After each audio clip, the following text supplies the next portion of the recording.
What's up, party people, and welcome back to my channel. So today's video is going to be a side-by-side dupe test video where we test out some potential dupes with their higher-end counterparts to see if they really are dupes. And this isn't necessarily a full face of dupes, it's more like a half a face. I don't have a makeup product for every aspect of my face, but nonetheless, I feel like it's going to be a pretty successful video. So if you guys want to see more videos like this, make sure you go ahead and give it a thumbs up, and go ahead and subscribe to my channel and stick around and hit the notification bell to always be notified of when I upload so that you never miss one. And without further ado, let's just go ahead and get started. So I am using the same primer on both sides just so we don't botch the results. So I'm pretty sure that I found exact dupes for 3 or 4 of the Huda Beauty Obsessions palettes. So the first one I have is Smoky Obsession. So this is more of like a silvery cool tone kind of palette. When I look at this, I think like prom or wedding makeup. Like it just looks very special event makeup to me. And then I have Mauve Obsessions, which is so beautiful. Like this is something I would wear every single day. But you get very pretty like berry, pinky, mauve tones in here. So pretty self-explanatory. And then the last one I have is Warm Brown Obsession. So this is a very basic, just warm palette, but very pretty nonetheless. And the last one that I don't have on me, but I think is also going to be duped with the palettes I'll be using today is Coral Obsession. So I'll put a picture of it right over here. So yeah, just kind of bear that in mind for when we actually get to the dupes. So I do have 2 palettes that dupe all 3 of these, and then also the Coral Obsessions. I'm pretty sure that's being duped in these palettes as well. Obviously, I can't test all these palettes today on my eyes, so we'll just be testing one palette, and then we'll continue later on in other videos. So these palettes are from a brand called Prism Makeup. So you can find these on the Juno & Company website. I'll have them linked below. Obviously, everything will be linked below. But this first one is called the Supreme Femme Palettes. These are $12. Look at the size of these things. You get a huge mirror in here, and just kind of give you an idea of how big they are compared to the Huda palettes. It looks like it's, if not double the size, triple the size, like they're huge. So basically the way these are set up is each side is a dupe for a Huda palette, so they kind of split them in the middle. So this side is like the Mauve Obsessions, and this side is the Coral Obsessions, which is one I don't have. But then in the other one, this is the Supreme Seductress palette, and in this one you have the Warm Brown Obsessions. Is that what it's called? Yeah, Warm Brown Obsessions dupe, and then this side is the Smoky Obsessions. This quality is so amazing. Now they're not ones that are super like richly pigmented or anything when you swatch them, but they perform so amazingly on the eyes. I highly recommend these. I'll probably go in with maybe this one from the Supreme Seductress palette. So we duping this one with the Warm Brown Obsessions palette. They're not exactly set up the same way.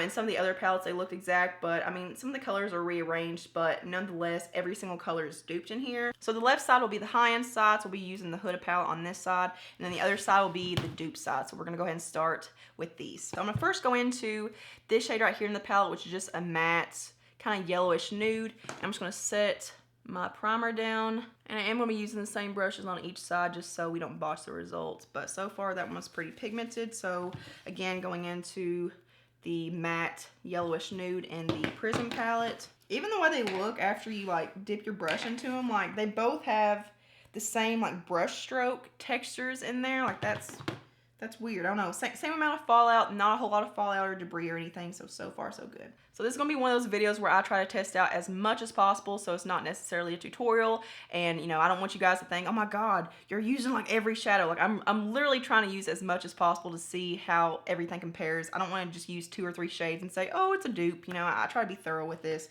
So going into the Huda palette, I'm going to take this little shade right here at the bottom, which is just a light tan shade. I'm going to get that on a big fluffy brush and use that as my transition shade.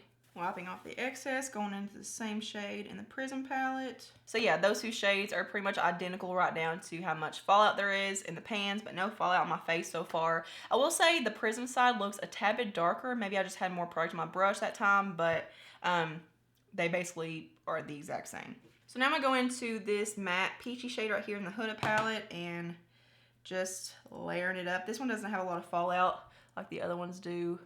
I'm just going to put that right below that top transition shade. So that one's definitely one that you need to kind of build up. It doesn't start off too intense right off the bat, which I like because I'd rather build up the color instead of, you know, starting off with way too much right off the bat. So yeah, I'm going to go into the Prism side now. This one does have a bit more fallout and do the exact same thing. So this one does have more debris than the other shadow. Like when I first laid it down, I saw powder kind of fly in the air. But as far as color payoff, this one is more intense and more pigmented right off the bat, but not overboard or anything. Like I still feel like it's a good amount of pigmentation, and I didn't have to build it up as much. So still looking pretty good. Okay, so now I'm gonna go into this very rich kind of pumpkin-y orange shade in the Huda palette. And just put this in the outer V and working it into the lower part of the crease. But, I mean, these shadows are blending out really, really well. I've only tried one other Huda palette, and that's my new nude palette, which I love. Very good pigmentation, very good blending. It's not hard to work with or anything. But I am having to build this one up a little bit more too. But like I said, I'd rather build up than start off with too much. And just so you know, I am wiping the brush until it's completely clean, so I'm not cheating or anything. So going into the Prism side now, I'm just gonna show you guys the fallout comparison. There is more fallout in the Prism side, but it's still not bad. Like, it's still better than most palettes I have. But even though there's fallout in the pan, there's not really fallout on my face. I mean, there may be a little bit, but very, very minimal. And again, I feel like this one did start off more pigmented. I'm not having to build it up as much, whereas like with the Huda one, I had to dip in like 2 or 3 times. Very easy to work with. I'm having a really good time blending these. But yeah, I do have a tad bit of fallout just right through here, but that could just be where my brush hit a spot that it wasn't supposed to hit, so I'm okay with it. We're really being extra today, so we're just gonna go in. I'm gonna go into this dark matte chocolatey brown. And by the way, in both of these palettes, like in the Huda palette, you only get one shimmer, which is that gold in the middle. Yeah, I'm gonna go into that chocolatey brown now. So this one did give me a little bit of fallout on my face, but not bad. That's why I do my eyes before my face. So this one right here in the Huda palette is what I just used, and then this one right here is called Swipe Right. I don't know if you guys can see which one I'm pointing to, but they are a tad bit different. Swipe Right in the Prism palette is a little bit lighter. The Huda palette shadow is a little bit deeper. It's like a deeper chocolatey brown. So hopefully they, you know, translate to be the same. So not exact, but I mean, on the eyes, after I built it up, it does look pretty dang close now. So the last shade I'm gonna use before I move on to the shimmer is gonna be this matte darker plum right here. Yeah, that purple shade wasn't super intense or anything. Like, it wasn't hard to work with. I'm leery of working with darker shades like that just because they can take your look from like subtle and good to like overboard and way too dramatic. So I try to be as like gentle as possible with those, but I like the fact that that one wasn't too intense. And I swear, like in person, it doesn't look as orange right through here as it does on camera. Like on camera, it looks like I've got this halo of orange, like dark circles under my eyes for some reason. Okay, you know the drill. Wiping off the brush, going in with the other palette with the purple. I will say that these Prism shadows don't look cheap on the eyelids at all. There's a lot of like dupes I've tested that like they just look very dry and just very cheap on the eyelids compared to the higher end one especially, and these just look flawless. Like, they look the exact same. They're very high quality looking. They don't look dry or gross or anything. So yeah, I'm really a big fan of them from what I've tried so far. So again, go back in with the previous brushes and just blending around it. So I will say that this purple does seem to be darker and more pigmented than the Huda shadow. Like, this one doesn't look too purple at all. Like, I feel like the shadows just really fuse well together. Whereas this side, like the purple is just a little bit darker, and I feel like it is, I don't know if it's a matter of oxidation or just being darker, but it does look a tad bit harsher in a way. So now moving into the gold shimmer in each palette. So this time I'm going to actually hold them up so you can see. Okay, so the middle shade right here in the Huda palette and the middle shade in the Prism palette. So I don't really see a big difference. So I am going to wet my brush. That is really pretty. Like, I feel like these shadows really pair well together. Like, you can tell there's a lot of thought put into the combinations. So moving into the Prism palette. So yeah, let's see if we can bring this to a close on a good note. They look the exact same on the eyes. And also, where I was talking about how like some shadows look kind of cheap, this shimmer looks very high quality. It looks very, very smooth. It's not chunky or anything. I've tried several shimmers that are very chunky and high-end palettes, so very good on that one. So yeah, I'm deeming this palette an exact dupe for the Huda Warm Up Sessions palette. So the next thing I have is the Anastasia Brow Wiz. So this is a cult classic. This is $21, and I held off on trying this for the longest time. Like, I've tried, you know, said to be dupes of it, like the NYX pencil and stuff. I've just never been into this like micro fine precise brow pencil. It just never really did it for me because I don't know, like I just kind of recently started getting into more of like a natural brow and just kind of filling in sparse areas. So maybe it's just my brow style at the moment, but I love this thing, and this shade is perfect for me. This is soft brown, and I never go for any kind of brown pencil. Like, I always go for taupe or blonde, and I just feel like it actually matches my brows so much better than taupey shades. But the dupe I have for it is the CoverGirl Ultra Fine Brow Pencil in the shade Honey Brown. And again, I would never go for anything that says honey brown on it. Like, that's just not how I would describe my brows. But This is, again, the most perfect shade for my brows. The CoverGirl brow pencil ranges from about $6 to $8 depending on where you find it. There's only a few shades, but this is basically an exact dupe. So here's what the CoverGirl one looks like. It's very under the radar. Like, no one really talks about these. I've never heard anyone review them or anything. And then obviously you guys know what the Anastasia Brow Wiz looks like. It's like the most popular brow pencil ever. So this isn't a shade dupe or anything. They are a little bit off, but they both work perfectly for me in their own way. So on the bottom is Anastasia's Soft Brown, and then on the top is CoverGirl's Honey Brown. But as far as the pigmentation, the creaminess, the waxiness, the size, everything right down to the spoolies, like even the spoolies look the exact same.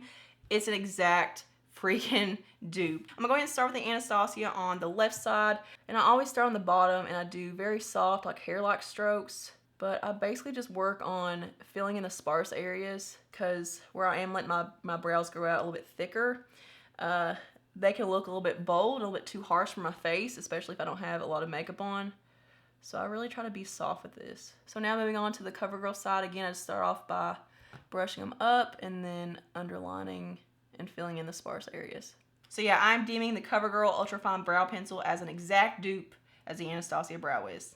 You're welcome. So the next thing we'll be trying to find a dupe for is the Benefit Bad Gal Bang Mascara. So this is $25, and this is actually one of my favorite high-end mascaras because it makes the shortest, most stumpy, sparse little lashes look so much more full and big and closer to a false lash effect. So we're gonna be trying to dupe it with the L'Oreal Unlimited Mascara. So this is about $10 or $11 depending on where you find it, and this is the one that has the bent wand. It's not even the wand, it's like the part of the wand that you hold, and what it's trying to do is mimic the makeup artist hack of bending the wand, but you don't achieve that with bending the place where you hold it. Like, that just doesn't really get it for me. Obviously the L'Oreal one is shorter in length than the Benefit one, like there's a pretty big difference there, but here's the Benefit on the left and then here's the L'Oreal one. They're a very similar shape, like they're both like a tapered kind of wand, and the L'Oreal on the right side over here is definitely more fat at the base and it's a little bit shorter and more stumpy, and then the Benefit one is just a tad bit longer and more narrow, but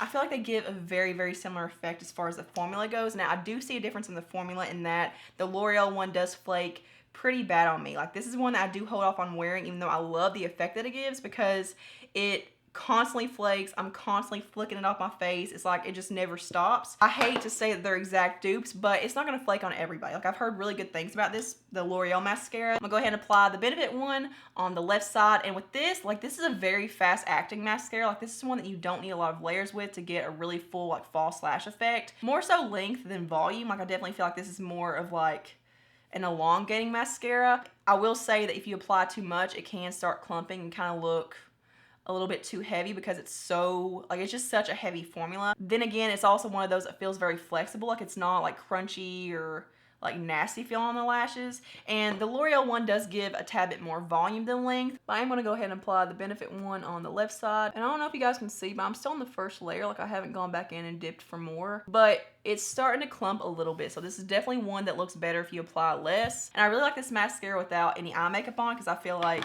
where you don't need a lot of mascara with it, like, you don't need to apply a whole lot, it just makes your lashes look like va-va-voom in a very brief amount of time. So going into the L'Oreal one, and again, I'm just gonna apply one layer starting off just to show you how they compare in that way. Okay, so here's one layer of the L'Oreal mascara, and hopefully you guys can see that there's definitely more volume on this side. It definitely gives more fullness at the base, and this is definitely more a forgiving formula. Like, you don't start getting clumpy or spidery or anything. Like, you can keep layering this one. I just feel like the Benefit one, like, it's just a tad bit heavier in a way, and it's definitely more of a wet formula, whereas the L'Oreal one leans more on the dry side. So I definitely feel like that really makes a big difference in the layering process. But I actually do like the L'Oreal mascara better for my lashes personally. It's just that flaky issue. Like, I don't know what to do to make it stop. It could be a bad batch issue. Like, I would like to try another one to see if there's a consistent problem with it. But like I said, I have seen reviews of people not mentioning the flakiness at all. And I have just used one layer with this. Like, it's not like I apply 15 layers and I'm just like, why is it flaking? Like, with just one layer, it also flakes on me, and it does it every single time I wear it. But as far as the effect goes, they're not exact, but they are pretty dang close. Like, I feel like this is as close as you could possibly get to a dupe to the Benefit Bad Gal Bang Mascara. And the last product I have to dupe is the Tarte Timeless Smoothing Primer. So this is $39, and this is the one that Tati raves about all the time. So this is just a really nice, like, soft, whipped, moussey, pore filling primer. It really does blur over the skin. It fills in the pores very well. So the one that I had to compare it to is one that I don't see available anymore. Like, this is usually sold at Ulta, and it's like $8 or so. This is the Catrice Prime Fine Smoothing Refiner Primer, but it says it's no longer available. So I don't know why that is. I mean, I still see this in stores, so I don't really know, but I'm still going to include it in case you can pick it up still. Here's what the Catrice one looks like, and again, it's that same kind of whipped, moussey texture. Here's what they look like side by side. There's really only a difference in like the color. Like the Tarte one's just a little bit more of a beige, whereas the Catrice one's a little bit more pink. But as far as what they do, like the effect that they give, they both fill in the pores very well. They both blur. The Tarte one does feel a little bit thicker. Okay, so hopefully you guys can see what my pores look like. I mean, I consider them to be pretty large, but I did just get a chemical peel, so they're definitely doing a lot better. So I'm gonna go ahead and go in with the Tarte one. So with these, you really want to press them in. You don't want to do a lot of like dragging or anything, just because they just kind of drag over the pores if you do that. But what I do is I start off by spreading it around just to kind of get it laid down, and then the last thing I do is press it into the skin to make sure that they're filling in the pores. It definitely gives a very blurred, soft focus effect, and with foundation and stuff on, it looks even better. Yeah, this definitely works. I mean, if you want to pay $40 for something, it'll work, but it's a tad bit expensive. All right, so I'm moving into the Catrice side. I'm doing the exact same thing. And you can put these anywhere. You can put these under the eyes to fill in your fine lines. You can put them wherever you have fine lines, really, like to prevent creasing and stuff. As far as the consistency goes, like where I was saying that the Tarte one is a little bit thicker, I do feel like the Catrice one goes a little bit further. Like I feel like you need less product. That doesn't necessarily mean that that's a better trait to have or anything. It's just something that I'm seeing. I'm just kind of pointing out what I see. As far as the effect goes, I do feel like the Tarte one fills it in a little bit more, like not by much, like literally just by a hair, and it definitely does soften and mattify a little bit more. Like you can see there's definitely more shine on the Catrice side.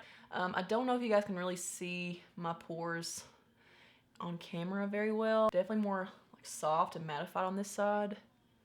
But if you have dry skin, the fact that the Catrice one is more hydrating is a good thing. All right, so I did go ahead and put on some foundation and lipstick just so when I took my thumbnail, it wasn't, you know, I wasn't barefaced or anything. But as far as the primers go, they look so similar with foundation on. Like the Tarte side is just a tad bit more mattified still, and I feel like it blurs just a little bit better, but $39 versus $8. You can't beat that very, very minor difference. I'm actually having kind of a hard time with the foundation sticking on the Tarte side, whereas I'm not having that issue on the Catrice side. Like it just seems like it keeps pulling right around my nose area. So I'm not really sure that's just a minor thing though, but in person, they look so extremely close. So I'm calling this video a success. I know there were a couple of things like the mascaras and the primers that weren't exactly spot on, but like I said, for the price difference, you can't argue with it. And I am pretty picky when it comes to like defining something and like giving my stamp of approval to a dupe. Like I try to make it as close as possible. Like I want to be almost exact. I will say with the primers, I forgot to mention this.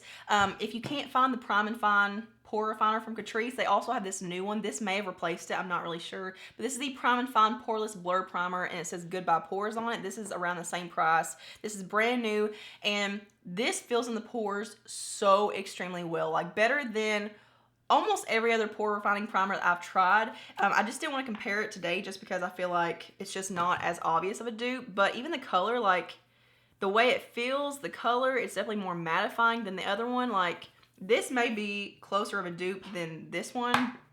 I don't know, but that's just another option in case you guys can't find the one that I talked about today.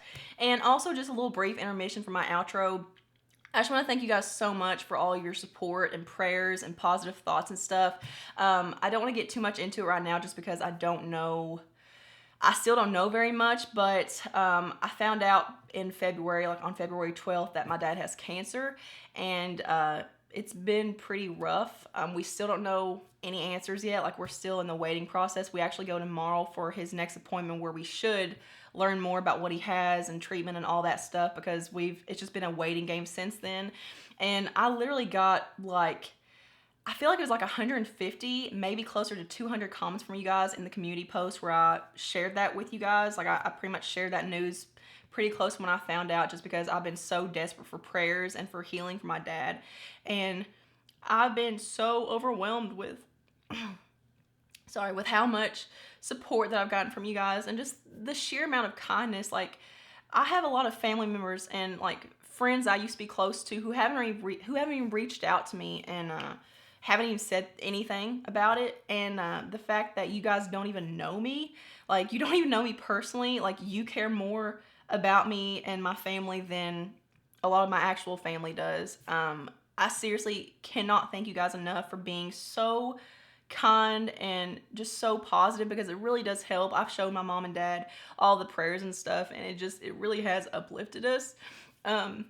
So thank you. Please continue to send those our way. Thank you guys so much for watching, though. Again, make sure you give this video a thumbs up and subscribe to my channel to stick around and hit the notification bell, and I will see you guys in my next one.